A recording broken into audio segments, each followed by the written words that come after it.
before we go into the word, we'll invite Sister Angela to come back.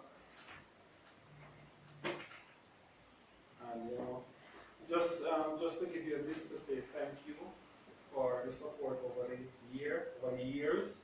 I have known you. God bless you. You're a faithful person. Thank you. I really appreciate your support and your faithfulness. Thank you so much. God bless you. Praise God. Thank you, Lord. Thank you. All right.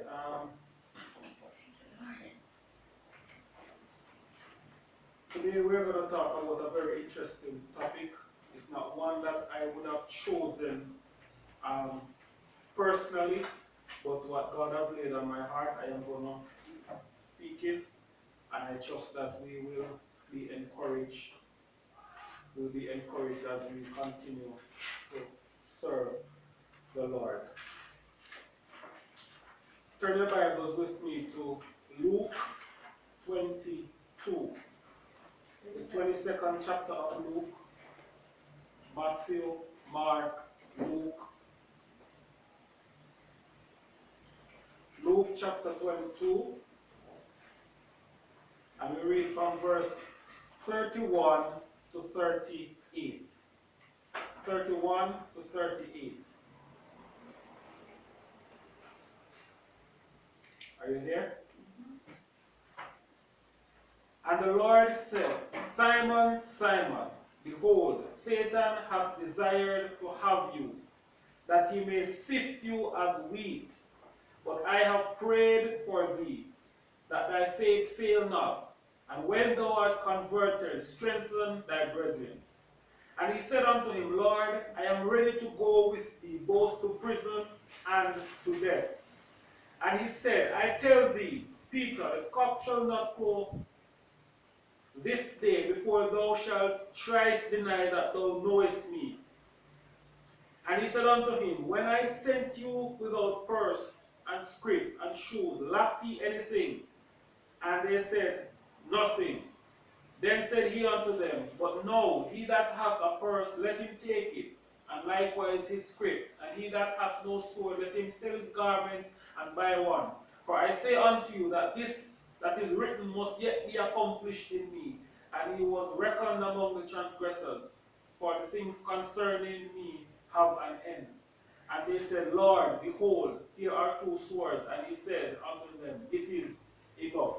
This is the word of the Lord. Thanks be to God. Let us pray. Father, we give you thanks for your mercies. We give you thanks for your grace. We ask that you would anoint your word, anoint your speaker even now, as we listen to your word. Bless our hearts and touch our hearts and encourage us, Father. Through Jesus Christ, our Lord, we ask. Amen. Today I want to share on the price of greatness. The price of greatness. Everything has a price. Every single thing has a price. Even freedom has a price. Do you agree with me? Yes.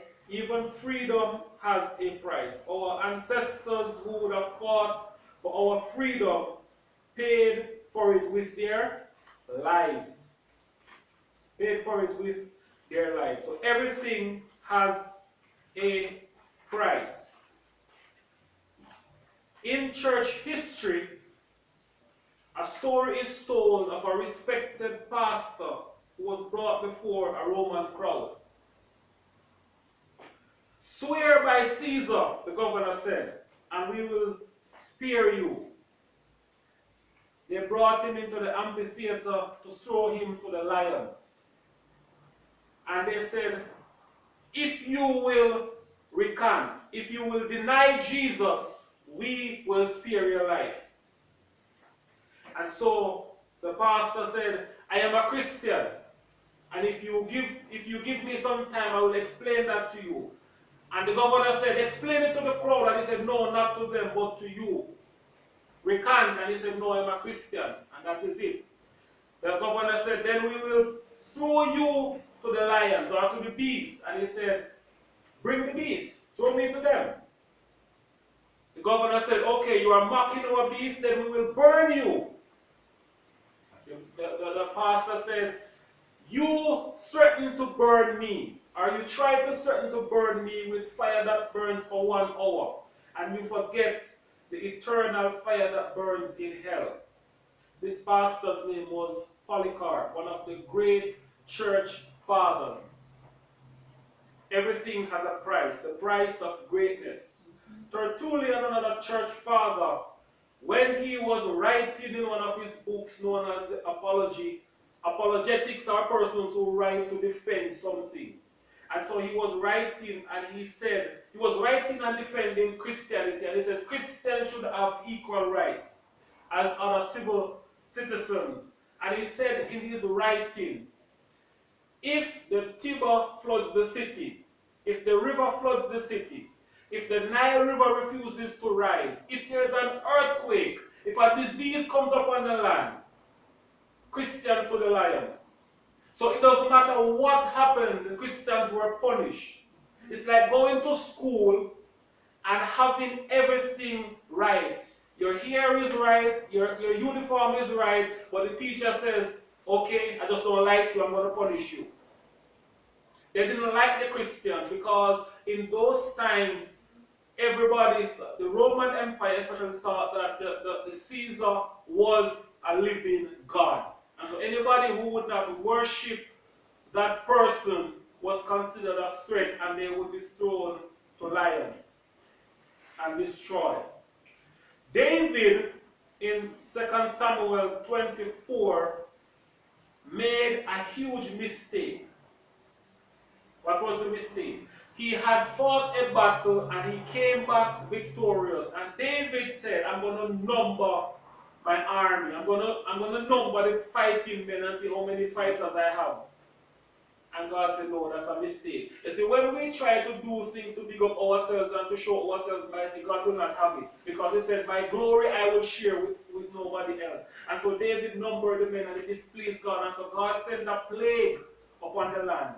And God told David that in order to get this plague off, you have to go and make a sacrifice.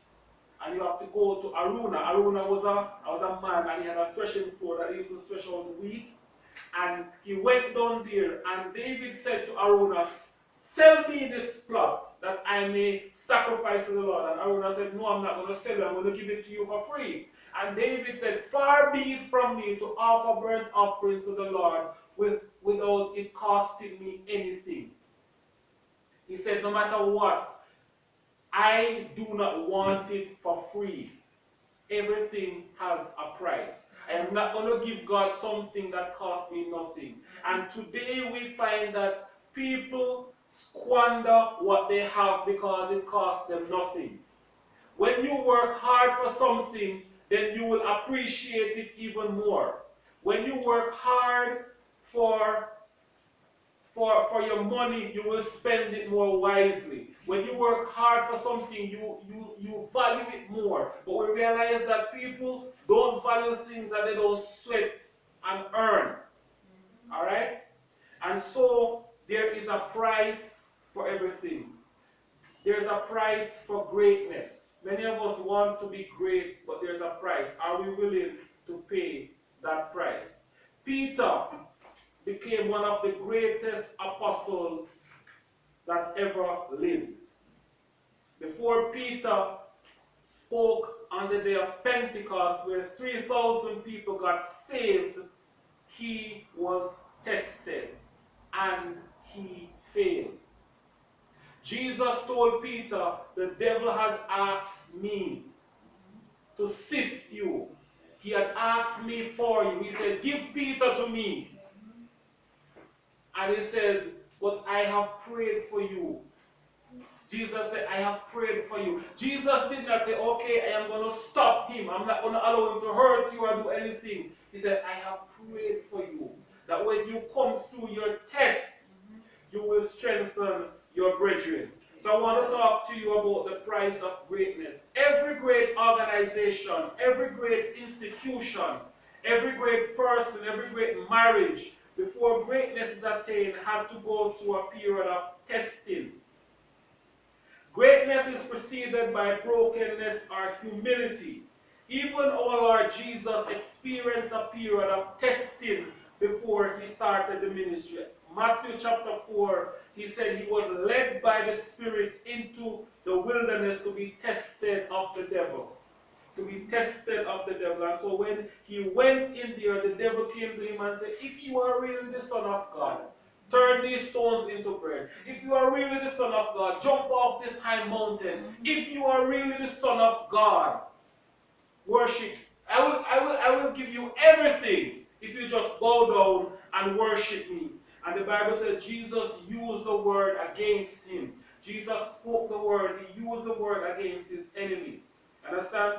In God's economy, greatness is measured by our willingness to give up all that we have and to surrender all to him. That is what greatness is measured by. In fact, Jesus said anybody who wants to be great has to be like a little child. Has to be like a little child. Alright? Children have faith. Children are innocent. Children are, it doesn't matter what you do. When you punish them, they still come back to you. Yeah. They still love you. They hold no grudges. These children here don't hold grudges. The only time they hold grudges is when they get older and they start to do certain things and they start to be influenced by society. They hold grudges against you. But right now they have no grudges. You understand? They are children. And that's why Jesus said, if you want to be great, you must be like them. Humble yourself like them and follow me.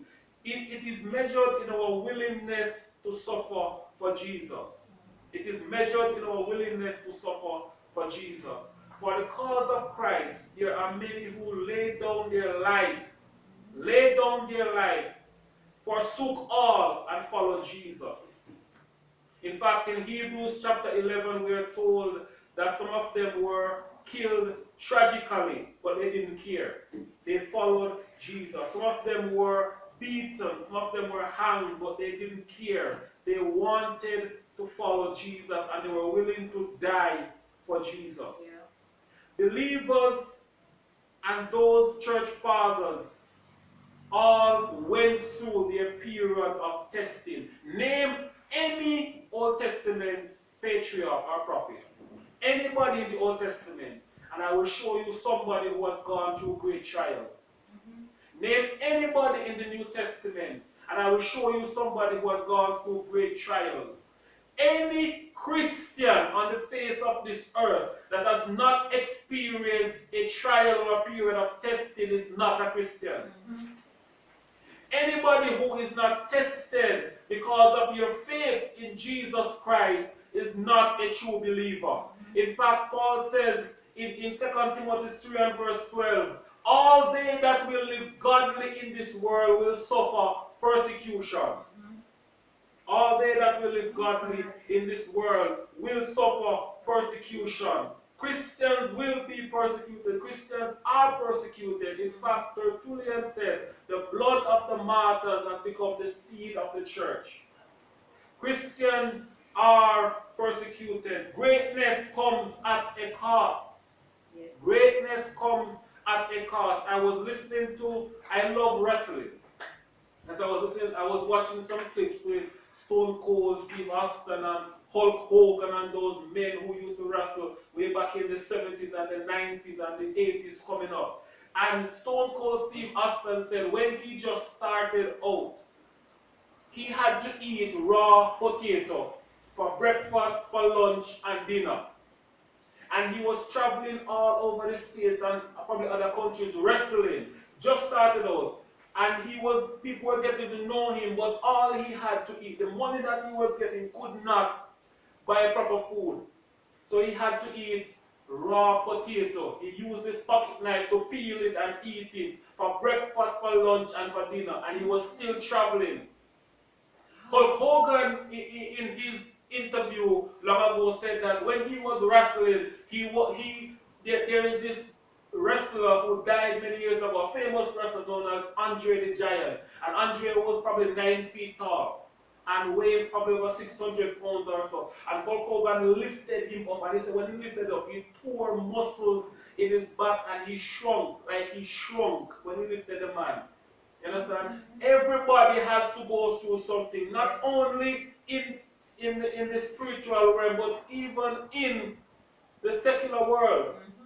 There is this song that is popular nowadays. I don't remember the artist that sings it, but he said, we used to hungry. Whenever we used to have money, we used to eat dumpling and butter. And now he probably is getting better now. Yes. He's probably getting in more money now. Everybody has their struggle. Everybody has their testing. Before you become great, there is always a test. Oh God. Even later this month, there are those who will be doing GSAT. But they cannot move from primary school to high school without going through a test. Yes.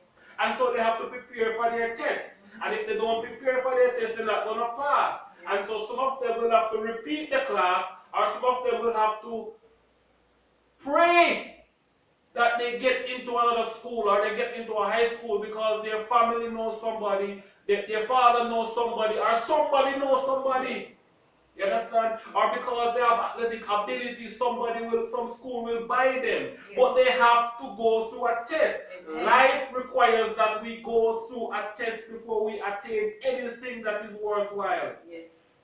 Alright? The wise man Solomon says before honor comes humility. We have to humble ourselves. And so we have to go through a test for the cause of Christ. They took up their cross, they forsook all and followed Jesus. Greatness comes at a cost. And we who are in this ministry, we want to be great. God says we are going to be great. But we have to endure our cross. We have to pass the test. Yes. We have to go through a test. In the school system, this is how the teacher knows that you are ready to go to the next level. Moving on from grade 1 to grade 2, there are many tests.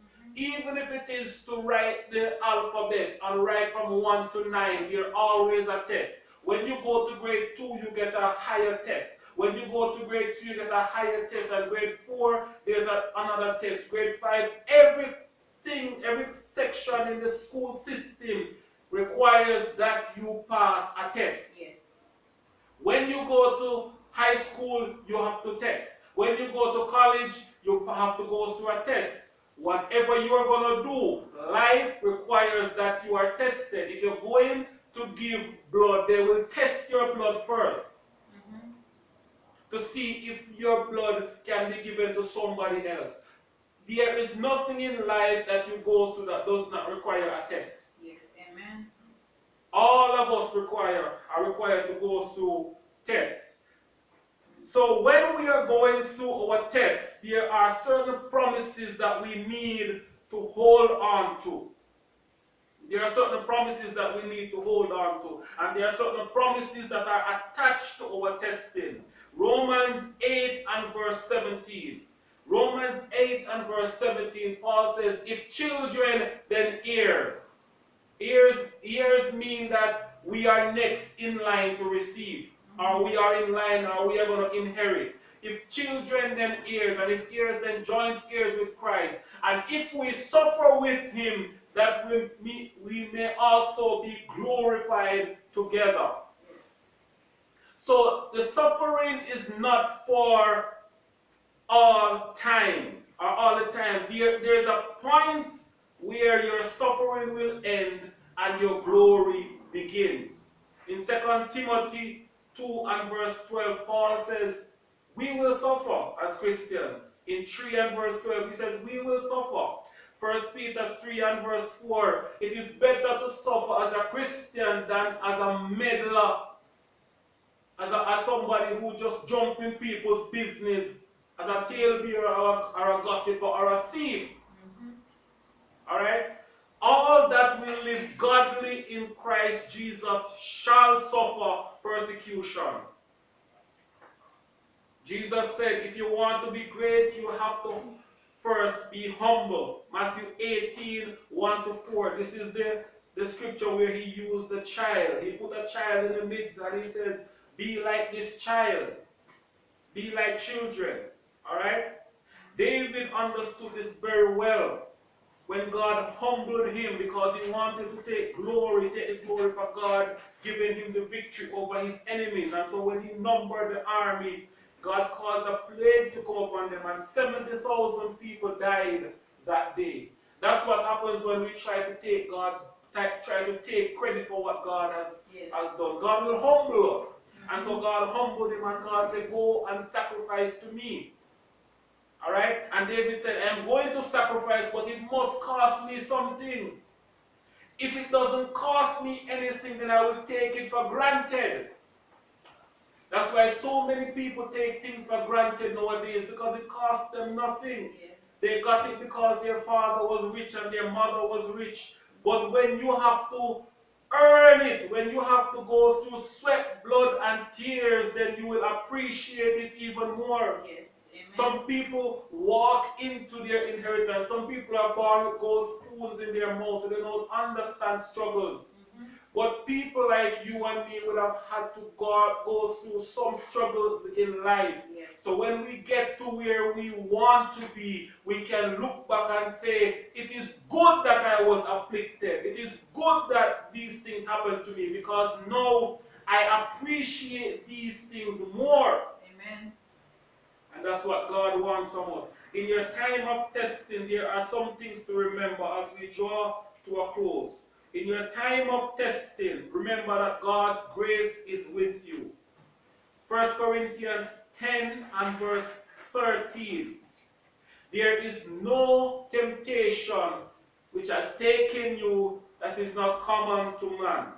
But God is faithful, who will not suffer you to be tempted above that which you are able, but will provide a way to escape so that you can bear it. With the temptation, he'll make a way out and make a way of escape. God's grace is with you. 2 Corinthians 12, 3 to 10, Paul says, I know a man, and this man was caught up into the heavens, and he received great revelations. And to keep him from being too proud, there was given to him a thorn in the flesh, a messenger of Satan, to torment him. And 3 times Paul said, I besought the Lord that he would take it away from me. And he said, no, for my grace is sufficient for you, and my strength is made perfect in weakness. Now, how do we understand that in layman, in simple terms? It's like I am going to school, and I'm getting straight A's. All my classes I'm getting straight A's, and the teacher, you would call me the teacher's pet, because the teachers love students who get straight A's. And so I will look at the other children and say, oh, you're dunce. And I'm brighter than you. And I'm brighter than you. And you're not as bright as me. And I'm going to the best school in Manchester. I'm going to go to the best school in Jamaica. And you're not as bright as me. You get 50, I get 100. And so the teacher would call me one side and say, okay, because you are boasting, I am going to do this, okay? I am going to send you over there in the corner to stand for 1 hour. Let's say that is the punishment. Something is done because of where you are. You think that you are better than everybody else. And sometimes we need to be humble. And so Paul said, these revelations that I received from God, in order not to be arrogant, in order not to think of myself more highly than I ought to, God gave me a thorn in my flesh. There are many persons who are speculating as to what this thorn was, so we don't know. But Paul says, God gave me this to keep me humble. Understand? And so he says, I wanted it gone. I wanted to get over it. But God said, no, I am going to give you the grace to endure it. My grace is sufficient for you. Secondly, when you can't see God's hand, trust his heart. And that's what we talked about a couple of weeks ago. When you can't see his hand at work, trust his heart. Jeremiah 29, 10 to 11. I know the plans I have for you, says the Lord. I know the plans I have for you. Plans of peace. Plans to give you an expected end, not to harm you. God does not think evil towards us. God does not want to punish us. There are those who think that God is standing over them with a big stick ready to spank them every minute of the day. And God said, no. I know what I think towards you. My plans for you are good. Even though you are going through your struggles, struggles are good. Alright? Struggles are good. Science Science will tell you that the caterpillar turns into a butterfly because it goes through a struggle. Right? Science will tell you that struggle is sometimes good. Struggle makes us stronger. Alright? And we need to understand that struggles make us stronger. Those who have no struggles are weak. Those who have nothing to struggle for, those who have no challenge, become weak. Alright? And struggles make us stronger. So when we can't see God's hand, we can trust His heart. In Job chapter 13 and verse 15, Job says, though he slay me, yet I will trust him. And the children here can say, though my mother beat me at times, you still love my mother. You understand? You still love your mothers, right? Even though they might beat you, even though they might correct you, you still love them. That's what Job was saying. Though he slay me, though I'm going through this struggle, I am still going to trust God. Yes. I'm still going to trust Him. Alright? I'm still going to live for Him. So we must always remember that. Thirdly, there is a purpose for your test. There's a purpose for your test. James chapter 1. James chapter 1. Starting from verse 2. My brethren, count it all joy when you fall into diverse temptations, knowing this, that the trying of your faith worketh patience. But let patience have a perfect work, that he may be perfect and entire, wanting nothing. There is always a purpose for your test. In the schooling system, it is to see if you are ready to go to the next class or to go to high school, right? In God's economy, God tests. The tests come to see if we are ready to receive what God had for us. And God does not test us, but He allows us to go through the test. Not to harm us. I don't believe there are any teachers who give you a test just to see how bad you are. Or to say, see, I know you are worthless, I know you could not do it. No. They want to see if what they taught you, if you have learned. Alright? So when the teacher gives a test, they say the teacher is always silent in the test. Watching you and hoping that you are doing your best. Alright? So when the teacher is there, you are going through the test and you are writing, and the teacher is saying, okay, I taught you this, now let me see if you learn. Alright? And that's what God is saying. God said, alright, you're going through this. This is what my word says. I want to see you trust me as you go through this test. So there's always a purpose for your test. Yes. Your test, your problem, your challenge has an expiration date. Alright? Has anybody ever tasted anything that expired? Yes. Yes. Especially sometimes I don't like milk. I don't drink milk often. But I know when milk is expired, it is awful. Yes. When it is expired, it is awful. And sometimes, I remember one time I saw this grape juice, and when I took up the bottle, there were things in it because it had expired. Everything has an expiration date. Yes. Alright? When you buy something and you look at it, you see expire the 15th of March 2018. If it was made last year, it has an expiration date. Alright? Every problem that you go through has a date when it will come to an end. Yes. When you go into the classroom and the teacher says, okay, we're having a math test today, right? The teacher says to you, you have 1 hour to go to do the test. English test, you have 1 hour and 15 minutes. Because you might have to write essays and all of these. Social study, it depends on what test it is. They will give you time. And sometimes you get additional time to go through the test. Everything has an expiration date. Everything will come to an end. Solomon said there's a time for everything. Alright? There's a time to laugh, there's a time to cry, there's a time to mourn, there's a time to dance, there's a time to plant, there's a time to uproot that which is planted. Yes. Everything has a time. Your test has a time, and it has an expiration date. Let's look at Luke 22 verse 32. Luke 22 and verse 32.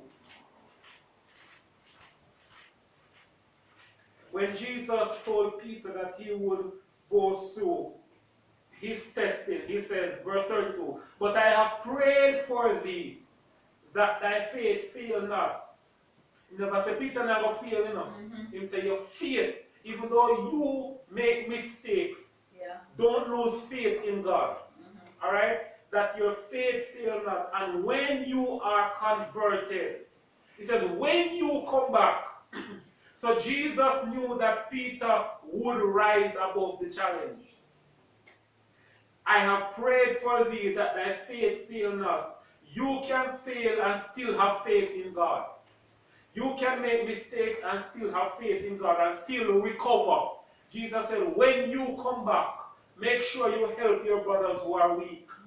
You understand? Yes. So every test has an expiration date and it has a purpose. And when you go through a test, it is not only for you, but you will help those who are in need or those who are struggling with that problem. So when you are going through your test, knowing that God is not only doing it for you, but He is going to use you to help other people. Yes. Alright? So your test has an expiration date, and it says, when you are converted, strengthen your brethren. Strengthen them, because they are weak. And also in Matthew 2, 19 to 23, and this is a very good passage. When Jesus was born, Jesus was just a little baby. When he was born, between the age of probably 1 to 2, he was hunted. Do you know what it feels like to be hunted? Jesus was hunted. There was a king who wanted to kill Jesus, and his name was Herod. And so Jesus' mother and father had to be hiding him. And when Herod could not find Jesus, guess what he did? He killed every other baby in the place. Wicked man. And then Matthew tells us in verse 19, "But when Herod was dead, behold, an angel of the Lord appeared in a dream to Joseph in Egypt, saying, Arise and take the young child and his mother, and go into the land of Israel, for they are dead which sought the young child's life." So Herod died. Matthew 2, 19 and 23. Herod died. Alright? So he was no longer hunting Jesus. Even when you're going to school and some bullies come after you, some people try to frighten you, they're not going to do it all the days of your life. There's going to come a day when they will have to stop and when they will have to move on, go to another school or something. Understand? So every problem you have has an expiration date, just like when you buy goods from the supermarket. Alright? And I want to share these things before we close. When the test is over, when your test is over, here are some things that will happen for you. Job 42 and verse 10. When the test is over, Job 42 and verse 10, the Bible says, Job, the Lord turned the captivity of Job, and he restored unto him double what he had lost. So whatever Job had, let's say Job had 10 donkeys. When God took him out of his trouble, he had 20 donkeys now. When Job went into his struggles, or when his struggles started, let's say he had 500 sheep. When God said, Alright, I'm going to bless you now, Job, he had 1,000 sheep afterwards. So God always gives you double for your trouble when you go through your testings faithfully. Peter, Jesus said, when you have been converted, and Peter was converted, Acts chapter 2 verse 14, Peter preached a sermon where over 3,000 people got saved. When he stood up and he spoke. Remember, Peter was the one who denied Jesus, and I don't know him. But then when he was strengthened, he stood up and said, okay, I know him. And he's the one that was promised many years ago. He is the Messiah. Paul was saying, I asked God to help get me through this problem, to take it away from me. And God said, no. Paul, when he was at the end of his life, in 2 Timothy 4:6-8, he told young Timothy, I have fought a good fight. I have kept the faith. I have finished the race. Now there is stored for me a crown of righteousness. But not only for me, but for all those who love his appearing. But at the end of it, Paul would have gone through so many things, and he said, I fought a good fight. I kept the faith. He did not say I did not make mistakes. Yes. He did not say I did not get it wrong. There were times when Paul wanted to go someplace and God said, no, don't go there, go over there. Understand? But Paul said at the end of it, I did not give up. I did not give up. And that's what God wants from us, not to give up. And finally, David, when David would have gone through his problems, David said, this is what he said about God. For his anger endureth but for a moment. In his favor is life. Weeping may endure for a night, but joy cometh in the morning. Psalm 30 and verse 5. Joy cometh in the morning. You may cry in the night. You may endure so many struggles, but joy is coming in the morning. But the greatest reward for all of us will be on that day when we hear, well done, thou good and faithful servant. Enter ye into my rest. That's what we all look forward to on that day. You know, so all of us will experience troubles. We will experience trials. Jesus said, in this life you will have troubles. Yeah. But take heart, I have overcome. And you will overcome. And if we stay in faith, if we trust God, He will take us through. He will take us through all our challenges. He will take us through all our difficulties. He will take us through, and at the end He will say, well done, good and faithful servant. Please start. Praise God. Thank the Lord.